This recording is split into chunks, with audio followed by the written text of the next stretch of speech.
శ్రోతలందరికీ నమస్కారం. Old stories by Bala ఛానల్కు స్వాగతం, సుస్వాగతం. కథలు చదువుతున్నది ఉషాబాల. ఈరోజు మన కథ శ్రీ సుధామయ్యి గారు రచించినటువంటి ప్లూటోనియం కథను విందాం. న్యూఢిల్లీ లోధి రోడ్లోని 9వ బిల్డింగ్ చుట్టూ కట్టుదిట్టమైన కాపలా ఉంది.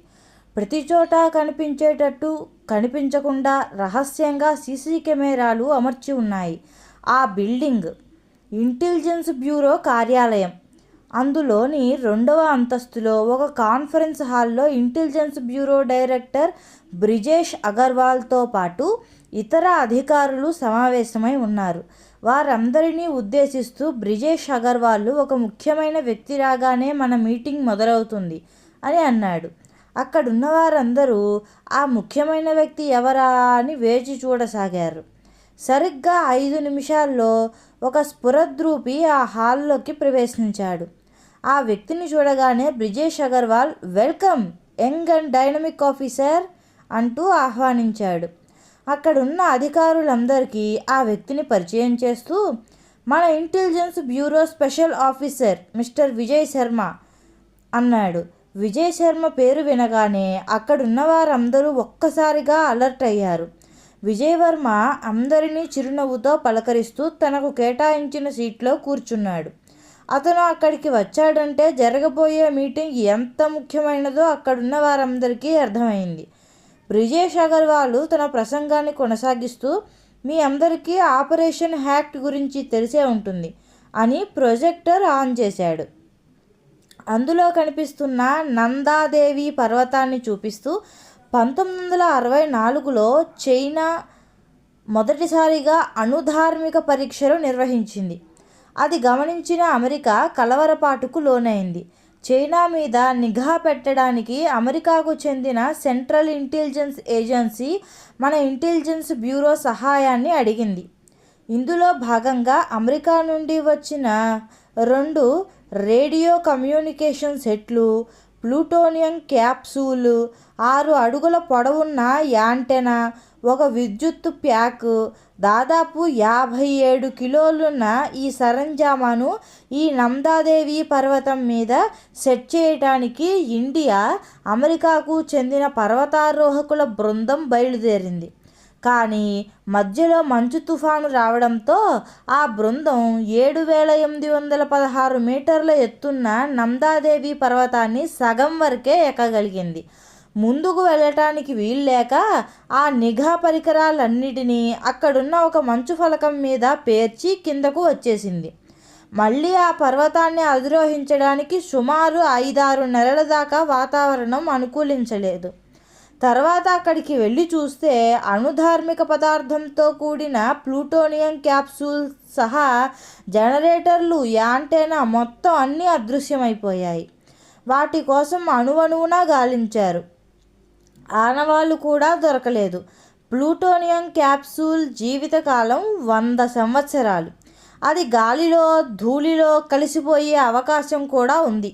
లేదంటే చాలా వేడిగా ఉండే అందులోని జనరేటర్ మంచును కరిగించుకుంటూ అడుగు భాగానికి జారిపోయి ఉండవచ్చు అని చెబుతూ ఉత్కంఠగా వింటున్న అందరి వైపు చూశాడు. ఒక్క క్షణం ఆగి మళ్ళీ చెప్పడం మొదలుపెట్టాడు బ్రిజేష్ అగర్వాల్.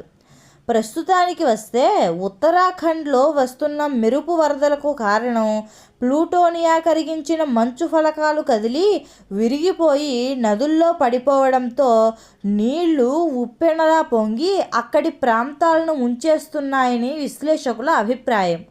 ఇప్పుడు అక్కడికి వెళ్ళి ఆ ప్లూటోనియం క్యాప్సూల్తో పాటు మిగిలిన పరికరాల జాడను కనిపెట్టి వాటిని నిర్వీర్యం చెయ్యాలి. అందుకు మీలో కొందరు విజయ్ వర్మ నాయకత్వంలో ఒక బృందంగా ఏర్పడి నందాదేవి శిఖరం చేరుకోవాలి. అక్కడి నుండి మీ పరిశోధన ప్రారంభించి ఆ వస్తువుల జాడ కనిపెట్టాలి అన్నాడు. అందరూ ఒక్కసారిగా దీర్ఘంగా శ్వాస తీసుకున్నారు.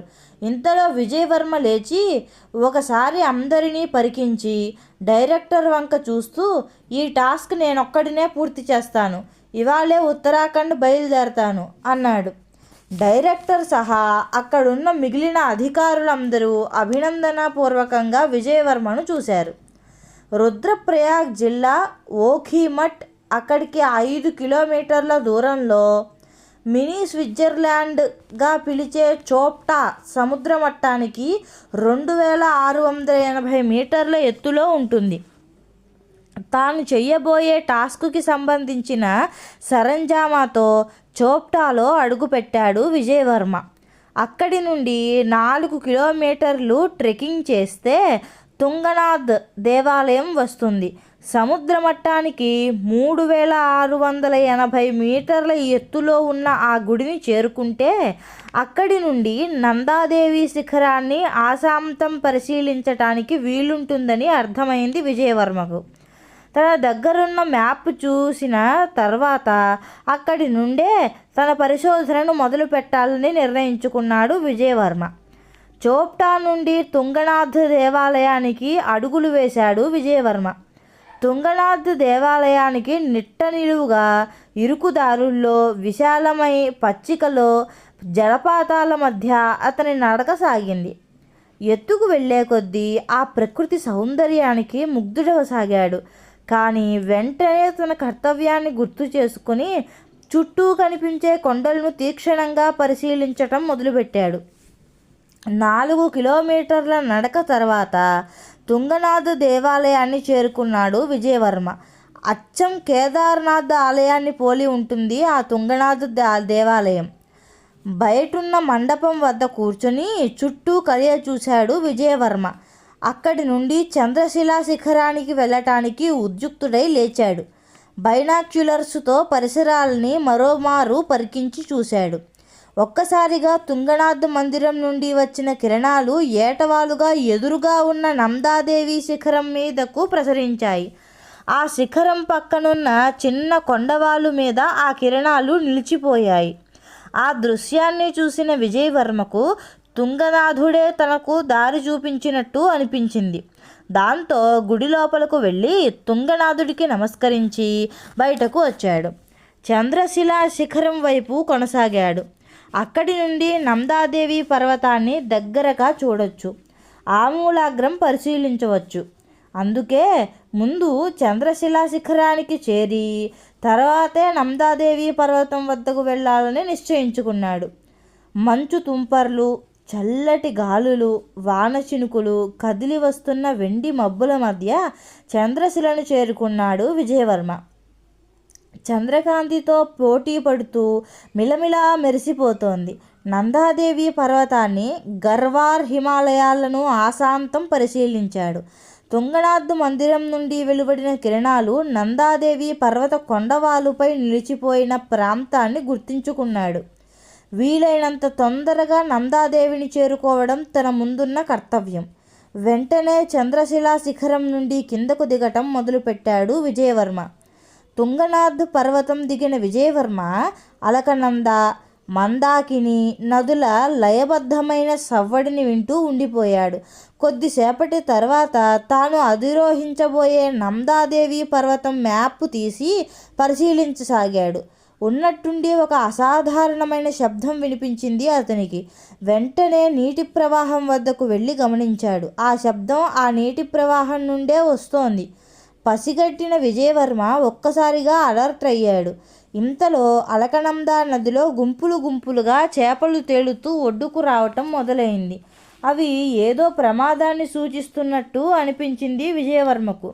అలా చేపలను చూస్తున్న అతను ఒక్కసారిగా నీరు నీలి ఆకుపచ్చ రంగులో నుండి బూడిద రంగులోకి మారినట్టు గ్రహించాడు. అతనికి అది రానున్న ప్రమాదం గురించి ప్రకృతి చేస్తున్న హెచ్చరికలా అనిపించింది. అంతే, అతని మెదడు శరవేగంగా ఆలోచించడం మొదలుపెట్టింది.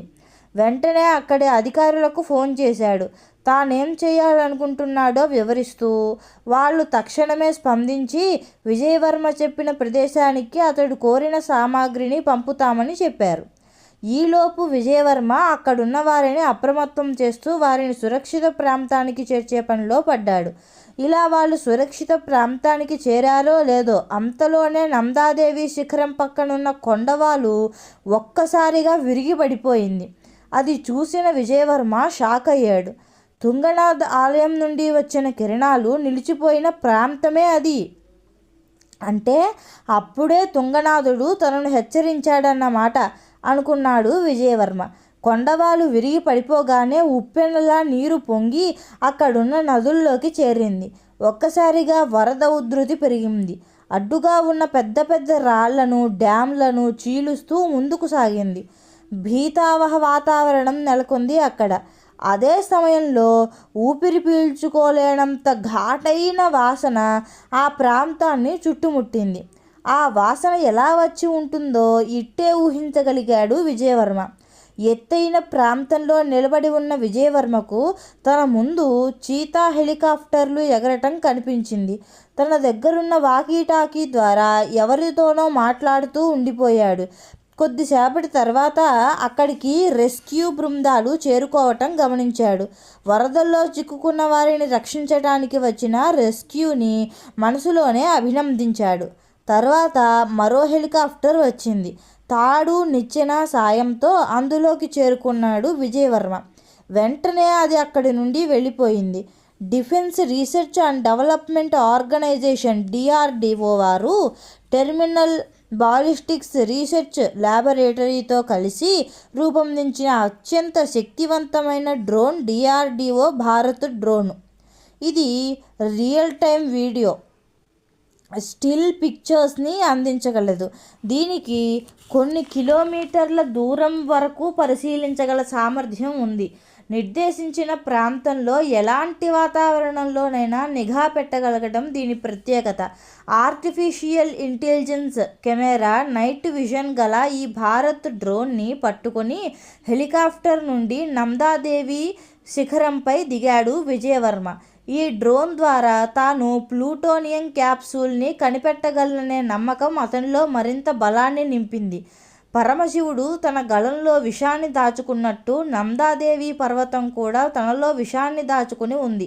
నందాదేవి పక్కన విరిగిపడిపోయిన కొండవాలు ప్రాంతం దగ్గరకు చేరుకున్నాడు విజయవర్మ. అక్కడి నుండి భారత్ డ్రోన్ని వదిలాడు. ఒక పక్క ఆపరేట్ చేస్తూ మరో పక్క డ్రోన్ పంపుతున్న ఫోటోలను, వీడియోలను జాగ్రత్తగా పరిశీలించసాగాడు. మంచు లోపలికి తాకుతూ హిమానీ నదాల వైపుగా డ్రోన్ సంచరిస్తోంది. అక్కడ మంచు తప్ప మరేమీ కనిపించడం లేదు. 2-3 గంటల తరువాత డ్రోన్ పంపిన ఒక ఫోటోను చూసి ఉలిక్కిపడ్డాడు విజయవర్మ. అక్కడ 55 సంవత్సరాల కిందట గల్లంతైన పవర్ ప్యాక్ నుండి విడిపోయి మంచును కరిగిస్తూ అడుగు భాగంలోకి చేరిన ప్లూటోనియం క్యాప్సూల్.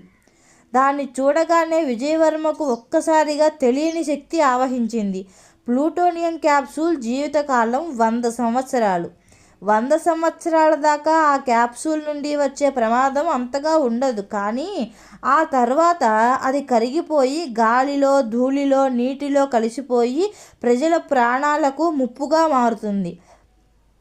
ఆ ప్లూటోనియం క్యాప్సూల్ ప్రభావము హిరోషిమాపై వేసిన అణుబాంబు ప్రభావానికి సగం. ఇప్పుడు మంచు అడుగు భాగానికి చేరి ఉన్న ప్లూటోనియం క్యాప్సూల్ని బయటకు తీసుకురావాలి. మంచు అడుగు భాగంలోకి వెళ్ళాలంటే అక్కడున్న మంచును తొలగిస్తూ పోవాలి. డ్రోన్ పంపుతున్న ఫోటోలను చూస్తూ మంచును కోసే పరికరంతో ఆ దిశగా మంచును పొరలు పొరలుగా కోస్తూ మెల్లిగా కిందకు దిగాడు విజయవర్మ. అక్కడ ఎదురుగా ప్లూటోనియం క్యాప్సూల్. వెంటనే తన దగ్గరున్న బలమైన మోకు లాంటి తాడును తీసుకుని ఆ క్యాప్సూల్ను ముడివేయాలని దానికి దగ్గరగా వెళ్ళాడు విజయవర్మ. కానీ అది అత్యంత వేడిగా ఉంది. ఇప్పుడు మరలా పైకి వెళ్ళి తన దగ్గరున్న పవర్ ప్యాక్ని తీసుకురావాలి.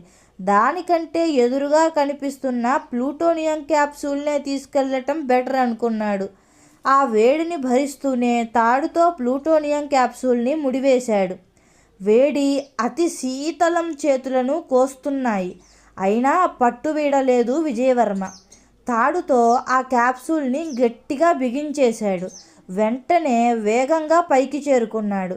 తాడును పైకి లాగడానికి ప్రయత్నిస్తున్న సమయంలో క్యాప్సూల్కి బిగించిన తాడు వేడికి మెల్లిగా కరగడం ప్రారంభమవుతోంది. తాడు కరిగిపోతే క్యాప్సూల్ మరలా ఎక్కడో పడిపోయే ప్రమాదం ఉంది. తాడు కరిగే లోపల గబుక్కున దాన్ని పైకి లాగేశాడు. కానీ పైకి లాగిన ఆ క్షణంలోనే తాడు మొత్తం కరిగిపోయింది. వెంటనే గాలిలోకి జంప్ చేసి పడిపోబోతున్న ఆ ప్లూటోనియం క్యాప్సూల్ని తన చేతులతో పట్టుకున్నాడు. ఒక్కసారిగా వేడి సెగ 2 చేతులను కాల్చేసినంత పని చేసింది. తాను మరో పక్కకి దూకుతూ ఇంకో పక్కకు ప్లూటోనియం క్యాప్సూల్ని విసిరాడు. అక్కడే ఎగురుతున్న చీతా హెలికాప్టర్ వెంటనే తాడు నిచ్చెనను కిందకు వదిలింది. మంచు మీద పడి ఉన్న క్యాప్సూల్ను తన వద్ద ఉన్న పవర్ ప్యాక్లో బిగించాడు. ఆ ప్యాక్ని ఆ తాడు నిచ్చెనకు కట్టేశాడు. హెలికాప్టర్లో ఉన్నవారు ఆ తాడును మెల్లిగా పైకి లాగారు. ఆ పవర్ ప్యాక్ని విప్పి మరలా ఆ తాడు నిచ్చెనను కిందకి వదిలారు. నందాదేవి పర్వతం మరింత చల్లబడింది. అతడే ఒక సైన్యంగా మారి తన ప్రాణాలను పణంగా పెట్టి తన పర్వతాన్ని రక్షించినందుకు కృతజ్ఞత తెలుపుకోవాలనుకుంది. మంచుపూలతో విజయవర్మను అభిషేకించింది. ఆ మంచుపూలు విజయవర్మ తలమీదుగా పడి కిందకు దొర్లి అతడి పాదాలను ముద్దాడాయి. నందాదేవి ముందు మోకరిల్లుతున్నట్టుగా వంగి చేతితో తాకాడు విజయవర్మ. తాడు నిచ్చెన సాయంతో హెలికాప్టర్లోకి చేరుకున్న అతను గాఢంగా ఊపిరి పీల్చుకున్నాడు. హెలికాప్టర్ గాలిలోకి ఎగిరింది. హెలికాప్టర్ నుండి నందాదేవి శిఖరాన్ని పరికించాడు. నందాదేవి ఠీవీగా గంభీరంగా నిలబడి ఉంది. దేశానికి ఒక అణుప్రమాదం తప్పిపోయింది. New Delhi Lodhi road intelligence bureau కార్యాలయంలో డైరెక్టర్ బ్రిజేష్ అగర్వాల్ సహా మిగిలిన అధికారులు అందరూ విజయవర్మను అభినందనలతో ముంచెత్తుతున్నారు. ప్రాణాలకు తెగించి దేశాన్ని ఒక పెద్ద ప్రమాదం నుండి రక్షించిన సాహసకుడికి అక్కడున్నవారు మాత్రమే కాదు, దేశం మొత్తం కృతజ్ఞతలు తెలిపింది. కథ కంచికి మనమింటికి. సాహసయాత్రలు, అడ్వెంచర్స్ ఇలాంటివన్నీ బాగా ఇష్టపడేవాళ్ళు ఈ కథ తప్పకుండా నచ్చుతుంది. ఈ కథ కనుక నచ్చినట్లయితే నా ఛానల్ని లైక్ చేయండి, షేర్ చేయండి, సబ్స్క్రైబ్ చేసుకోండి. మళ్ళీ మరొక మంచి కథతో మళ్ళీ మీ ముందుకు వస్తాను. అంతవరకు నమస్కారం.